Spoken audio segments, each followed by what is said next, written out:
Hello,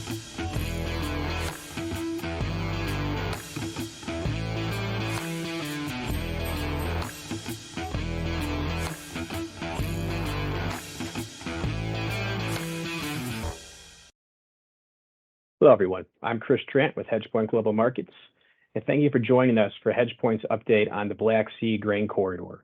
From here on out, I'll refer to the Black Sea grain corridor as the grain deal, and today I'll be offering some context on both the most recent extension from March 18th, the importance of the grain deal for global food security, and the implications on a potential no extension scenario and the future relevance of Ukraine in the global agriculture markets.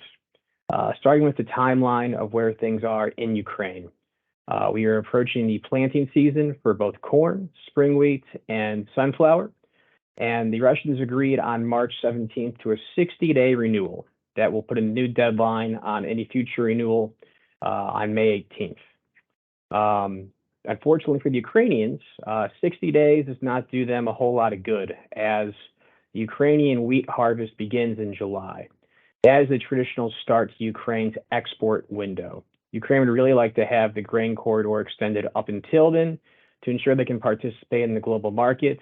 Meanwhile, the Russians are trying to leverage this with a demand by the Western countries to reinstate the Russian Ag Bank into the international SWIFT system. That was cut off after the invasion last February. This is particularly relevant because as of now, Russia is desperate for foreign currency into their country. Western sanctions are beginning to take a bite, and Russia desperately needs foreign currency in the country to help stabilize inflation. And Russians are trying to use the grain corridor extension as leverage to get the Russian bank back into the SWIFT system. If there is no deal in mid-May, then we'll likely see a complete collapse of Ukraine's maritime grain exports. And as we'll cover shortly, that will have severe consequences around the globe, both immediately and potentially for months and years to come.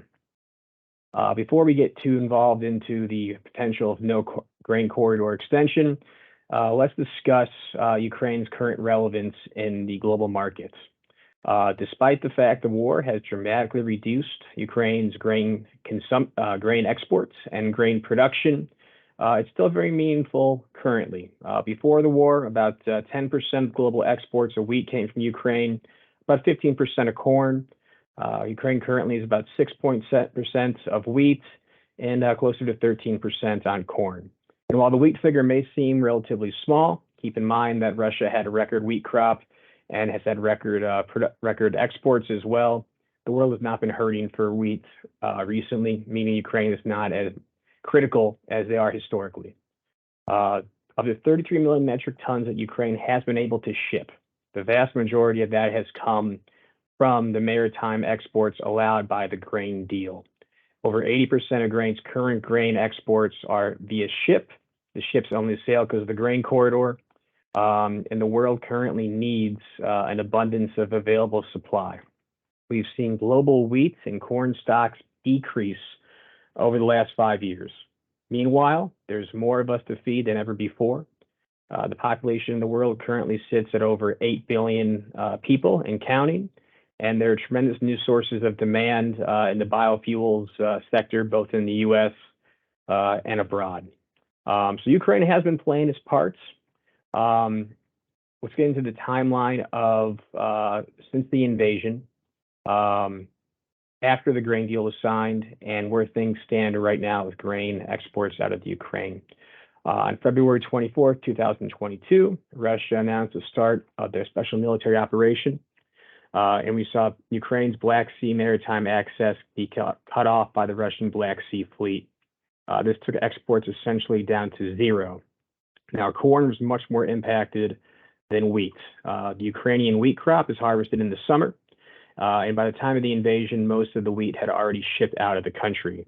However, the invasion did take place in the heart of Ukraine's traditional corn export window. Up to 45% of Ukraine's corn crop is actually stuck in the country as a result of the Black Sea shutoff. That caused a supply shock in the market that we have not seen since. Potentially up to 600 million bushels of corn were stuck. This supply shock took place in a year where there already were global food disruptions and insecurity. Wheat prices rose 60% after the invasion, compounding a global supply and demand that not only had demand strains, but also supply strains as well. In Sri Lanka, there were food protests that caused the Sri Lankan president to resign and flee the country as protesters stormed the presidential palace. The government of Egypt banned raising wheat prices and bread prices above a certain domestic price. Indonesia, in response to rising domestic demand, banned the export of palm oil. And India, the second largest population country in the world, banned wheat exports in response to rising demand within their country. In response to this global pressure, and as well as military considerations in the Black Sea, the Russians went to the negotiating table. The Russians actually had lost their Black Sea flagship, the Moscow, and the Ukrainians retook an island in the Black Sea called Snake Island that made the blockade no longer as feasible as it once was. The grain deal was signed. It's the red line on both those charts you see.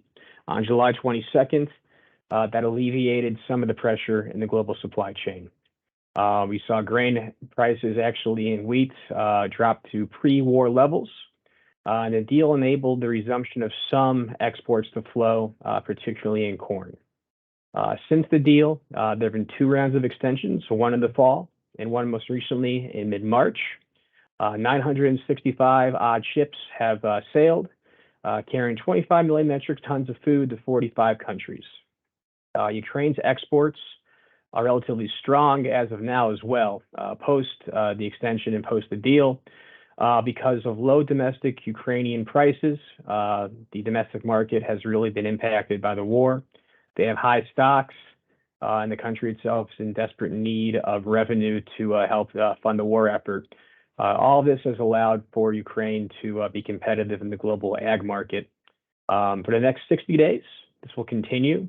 The real question is what happens if the grain corridor is not renewed after these 60 days, both for the world and, of course, for Ukraine. In the coming weeks, though, we might actually see an increase in exports out of Ukraine. Traditionally, Russia has been accused of using leverage of the Black Sea grain corridor renewal to its advantage. The renewal back in November, you saw that the Russians actually were purposely increasing the amount of time it took to inspect the vessels out of the Black Sea. Once the renewal deal was done, we saw the time to export turnaround drop by over 5 days. So we're seeing encouraging signs so far in March. We'll see if April has a increased turnaround time. But the real question will be, of course, as we approach the May 17th deadline, if there's no deal ironed out beforehand, will we see the Russians actually increase the amount of time it takes to inspect these vessels to increase their leverage? What's critical to understand is that the Black Sea grain corridor is what allows Ukraine to export anything at all. Looking at the means that Ukraine currently accesses the global market, the vast majority is via ship, via as a deal.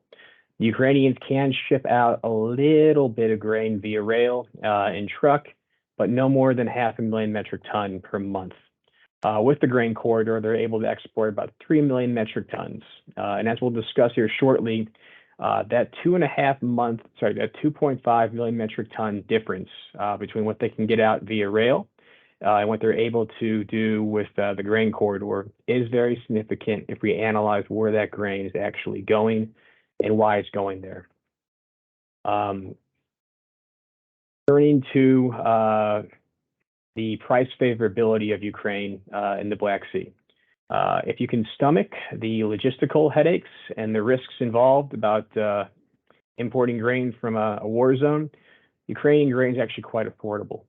A mixture of low domestic prices, low domestic demand in Ukraine, and high stocks all pencil out to a very attractive FOB price. In fact, we've actually seen the price advantage in Ukrainian wheat increase significantly in the recent months relative to EU and Russian exports.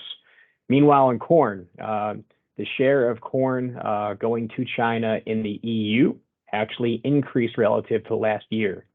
And meanwhile, other countries that traditionally rely on Ukraine, such as Egypt, were crowded out and had to find new sources of product. This crowding out effect is perhaps the biggest consequence of the Black Sea grain corridor not being renewed. We'll get to that in a second.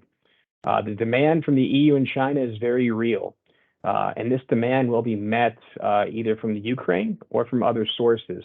But either way, this demand will be continuing to be met. If the Ukrainian grain corridor is removed, then this demand will have to transfer elsewhere, which will increase global prices and reduce availability.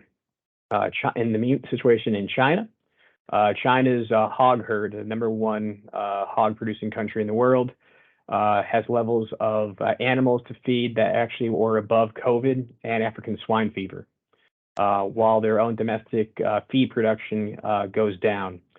Meanwhile, in the EU, there was an historic drought over Europe over the summer, causing them to actually increase a record amount of corn, including a very large chunk from the Ukraine. These additional monthly availability of the 2.5 million metric tons has allowed China and the EU to partially meet these needs, both from the Ukraine, but also the global market. But the important thing is that other countries were not necessarily pushed out of the traditional west of the world export markets from US and from Brazil. To wrap up, the real fear is that should the grain corridor not be extended, the EU and China will have to find a new source of Ukrainian corn to replace the Ukrainian corn. That will crowd out other countries from around the world to have to find other sources, particularly from the US and Brazil. And the pressure for Brazil to produce a record safrinha crop, which gets harvested in July, will continue to be very, very high. The recent news of Cargill's exit from Russia only makes the likelihood of a smooth renewal less likely. And the pressure on the rest of the world to make up the difference will continue to grow.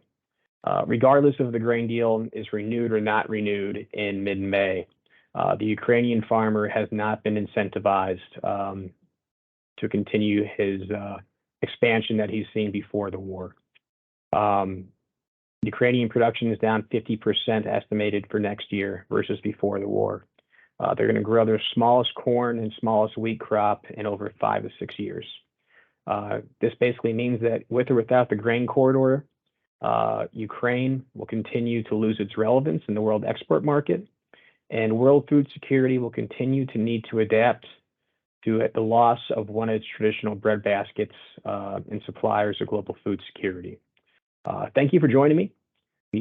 Feel free to reach out to myself or the HEDGEpoint team, or visit us at hEDGEpoint.globalmarkets.com or our LinkedIn page. And please feel free to reach out to us too about your risk management needs or to discuss any of your own thoughts on the Black Sea. Thank you for joining us, and we'll see you next time. Goodbye.